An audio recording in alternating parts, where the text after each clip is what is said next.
হরিয়াপুর গ্রামের এক কোণে সাধন নামে এক কামারের ছোট্ট ঘর ছিল। সকালে সাধন তার সরঞ্জাম নিয়ে কাজে বেরোতে যাচ্ছিল। এমন সময় তার স্ত্রী গীতা ভাঙা কণ্ঠে বলল, এভাবে আর কতদিন চলবে সাধন? প্রতিদিন সকালে তুমি আশা নিয়ে যাও আর সন্ধ্যায় ভাঙা মন নিয়ে ফিরে আসো। দেখতে পাচ্ছ না পুরো গ্রামে আমাদের অবস্থা সবচেয়ে খারাপ? আমি কি করব গীতা, তুমিই বলো। আমার কপালটাই বোধহয় কালো। যখনই একটু আলো দেখার সুযোগ হয়, ঠিক তখনই নতুন বিপদ এসে দাঁড়ায় সামনে। তুমি অসুস্থ হলে সবকিছু খরচ হয়ে গেল। তারপর রতনের পায়ের গভীর আঘাত, চিকিৎসা করতে গিয়ে সব শেষ হয়ে গেল। ঠিক তখনই 10 বছরের বিট্টু ছুটে এলো। তার নিষ্পাপ চোখে ক্ষুধার জ্বালা স্পষ্ট, কিন্তু মুখে বলার সাহস নেই। বাবা, অনেক দিন হলো আমরা ভালো খাবার খাইনি। খুব ইচ্ছে করে একদিন একটু ভালো খাবার খেতে। পাশের বাড়িতে যখন রান্না হয় সেই গন্ধে মনটা কেমন করে ওঠে। একদিন তো লুকিয়ে তাদের বাড়িতে ঢুকে পড়েছিলাম, কিন্তু তারা আমাকে দেখে খাবার লুকিয়ে ফেলল। বাবা, সাধন কিছু বলল না, চোখ নামিয়ে নিল আর চুপচাপ সরঞ্জাম তুলে কামারের দোকানের দিকে রওনা হল। গ্রামের মোড়েই ছিল তার দোকান।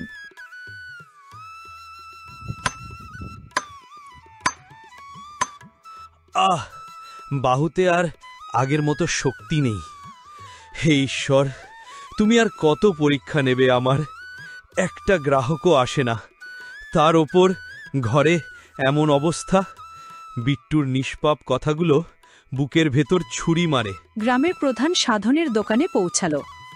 মুখে আনুষ্ঠানিক একটুখানি হাসি টেনে নিল সে। এই সাধন, কি ব্যাপার? আজ তোমার হাত আগের মতো শক্ত দেখাচ্ছে না কেন? আমার একটা কাজ আছে, তবে ভারী লোহার কাজ।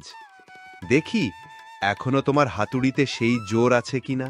প্রধান সাহেব, আপনি তো সবই জানেন, তবুও আবার জিজ্ঞেস করছেন কেন?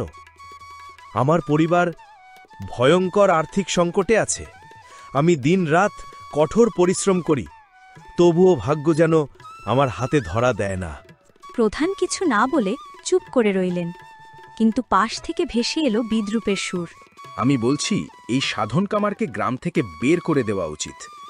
এর অশুভ ছায়া গোটা গ্রামে ছড়িয়ে পড়ছে। প্রধান হেসে ফেললেন আর সেই লোকটিকে সঙ্গে নিয়ে চলে গেলেন। সাধন একা বসে রইল, আকাশের দিকে তাকিয়ে যেন নিজেকে প্রশ্ন করছে, হে ঈশ্বর, আমি কি নিজের ভাগ্য নিজেই লিখেছি? আমি কি কখনো কারো ক্ষতি করেছি? কখনো কারো সঙ্গে প্রতারণা করেছি? তাহলে কেন কেন এই দুঃখ আমার জীবনে নেমে এলো? আমার আশার প্রদীপ নিভে গেছে, আমি কুয়াশার ভেতর হারিয়ে গেছি। গীতা আজও আশা নিয়ে আমার অপেক্ষা করছে, অথচ আমি খালি হাতে ফিরছি। আমি কি করব? ক্লান্ত শরীর নিয়ে সাধন বাড়ি পৌঁছাল। ঘরে পা রাখা মাত্র, আরে সাধন, আজ তোমার কি হয়েছে? তোমাকে এত বিষণ্ণ লাগছে কেন? কিছু বলো। কি বলবো গীতা, গ্রামের সবাই এখন আমার দুর্ভাগ্য নিয়ে মজা করছে। আজ দোকানে একজনও গ্রাহক আসেনি, তার ওপর প্রধান আর বালি আমার ভাগ্য নিয়ে হাসতে হাসতে চলে গেল। তোমার আর বিট্টুর জন্য এক টুকরো খাবার আনতেও পারিনি। গীতা শুনে একেবারে চুপ হয়ে গেল। কিছুক্ষণ পর ধীরে ধীরে বলল, সাধন, হয়তো আমিও তোমার কষ্ট পুরোপুরি বুঝতে পারিনি। চিন্তা করো না, ঈশ্বর আছেন, তিনি একদিন সব ঠিক করবেন। সাধন কিছু না বলে চুপচাপ বিছানায় শুয়ে পড়ল। তার হাত কাঁপছিল, কিন্তু গলা থেকে কোনো শব্দ বের হচ্ছিল না। সাধন, আজ ধারে কিছু খাবার নিয়ে এসো, না হলে বিট্টুর না খেয়ে থেকে যাবে। আমি গতকালই গিয়েছিলাম, সে আমার কাছে আগের পাওনা চেয়েছে। এখন আবার গেলে লজ্জায় মরে যাব। গীতা, মনে হয় আমাদের এভাবে চলতে থাকলে গ্রাম ছেড়ে চলে যেতে হবে। ইতিমধ্যেই 2-3 জনের কাছে টাকা ধার করেছি। এখন সবাই ভাবে আমি ধার নেই কিন্তু ফেরত দিই না। কোথা থেকে দেব বলো? আমি জানি না ঈশ্বর আমাদের কি শাস্তি দিচ্ছেন, কিন্তু আমি বিশ্বাস করি একদিন দিন বদলাবেই। তুমি এটা বলছো 10 বছর ধরে, কিন্তু কিছুই তো বদলালো না। এই বলে সে চুপচাপ ঘর থেকে বেরিয়ে গেল। তার হৃদয় ভারী, চোখ বিষণ্ণ, পদক্ষেপগুলো নিস্তেজ আর প্রাণহীন। সোজা মনের দিকে হাঁটতে লাগল। আমি মানুষ, তাই কারো সামনে কাঁদি না, তাই এই বনে এসেছি। হে ঈশ্বর, তুমি আমাকে আর কত পরীক্ষা করবে? হঠাৎ করেই তার কানে ভেসে এলো আর্তচিৎকার। যদি কেউ থাকে, আমাকে বাঁচান। সাধন চারপাশে তাকিয়ে অবাক হয়ে গেল। মাটিতে পড়ে আছে এক সাধু। কে কে এখানে? আপনি ভালো আছেন তো? সাধু মহারাজ, আপনার কি হয়েছে? এভাবে মাটিতে শুয়ে আছেন কেন? বাবা, আমি রাজ্যের পথে যাচ্ছিলাম, হঠাৎ পা মুচকে পড়ে গেলাম। তখন থেকে আমি এই নির্জন বনে একা পড়ে আছি। আমার গলা শুকিয়ে কাঠ।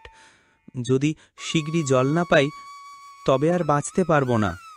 সাধন ভয়ে ছুটোছুটি করতে লাগলেন। চারদিকে চোখ বুলালেন, কিন্তু কোথাও জল নেই।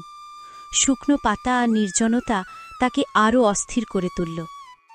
বলুন মহারাজ, কোথায় জল পেতে পারি? আমি নিয়ে আসব, আপনি শুধু বলুন। এখান থেকে প্রায় 2 মাইল দূরে একটা পুকুর আছে, তুমি সেখান থেকে জল নিয়ে এসো।